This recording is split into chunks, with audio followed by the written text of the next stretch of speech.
ನಂಜುಂಡೇಶ್ವರ. ನಮಗೆ ಆ್ಯಕ್ಚುಲಿ ಅಕೌಂಟ್ಸಲ್ಲೂ ಇದ್ವಿ, ಅಕೌಂಟ್ಸಿಂದ ಅಡ್ಮಿನಲ್ಲೂ ಇದ್ದೀವಿ. ಆ್ಯಕ್ಚುಲಿ GST ಬಗ್ಗೆ ನಮಗೇನು ಗೊತ್ತಿರಲಿಲ್ಲ.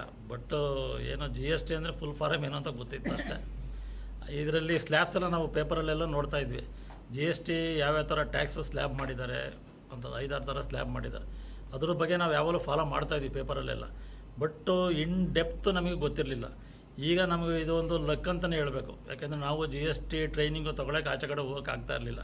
ಯಾಕೆಂದರೆ ನಮಗಿದು ಸೇರಿರಲಿಲ್ಲ. ಆಫೀಸಿಂದನೇ ನಮಗೆ ಕೊಡ್ತಾ ಇರೋದ್ರಿಂದ we are grateful to our institution. Because ನಾವು ಇಷ್ಟು ಜನನೂ ನಮ್ಮ ಆಫೀಸ್ ಕಡೆಯಿಂದ ಫ್ರೀಯಾಗಿ ಇಷ್ಟೊಂದೆಲ್ಲ ಕಲ್ತ್ಕೊಂಡಿದ್ದೀವಿ. ನಾವೊಂದು 5% ಕಲ್ತಿರ್ಬೋದು, ಕೆಲವರು 10% ಕಲ್ತಿರ್ಬೋದು, ಕೆಲವರು ಅದೇ ಫೀಲ್ಡಲ್ಲಿ ಮಾಡ್ತಾನೆ ಅವ್ರು ನಮ್ಮ ಆಫೀಸಲ್ಲಿ. ಬಟ್ ಅವ್ರೂ ಅಷ್ಟೊಂದು ನಾಲೆಡ್ಜ್ ಆಗಿಲ್ಲ ಅಂತ ನನಗೆ ಗೊತ್ತು. ಯಾಕೆಂದರೆ ಅದಕ್ಕೆ ನಾವು ಟ್ರೈನಿಂಗ್ ಬಂದಿದ್ದೀವಿ. ಬಟ್ ನೀವು ಕನ್ನಡದಲ್ಲಿ ಹೇಳಿರೋದ್ರಿಂದ ಇಲ್ಲಿರೋರಿಗೆಲ್ಲ ಚೆನ್ನಾಗಿ ಅರ್ಥ ಆಯಿತು.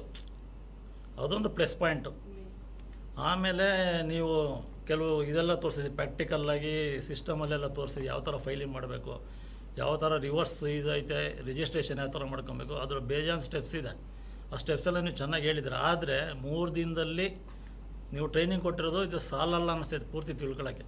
ಅಟ್ಲೀಸ್ಟ್ ಒಂದು 15 ದಿನ ನಾನು ಫುಲ್ ಡೇ ಮಾಡಿದ್ರೆ ಅವಾಗ 100%ಅಲ್ಲಿ ನಾವು ಕಲಿಬೋದು ಅಂತ ನನಗೆ ಅನ್ನಿಸ್ತಿದೆ.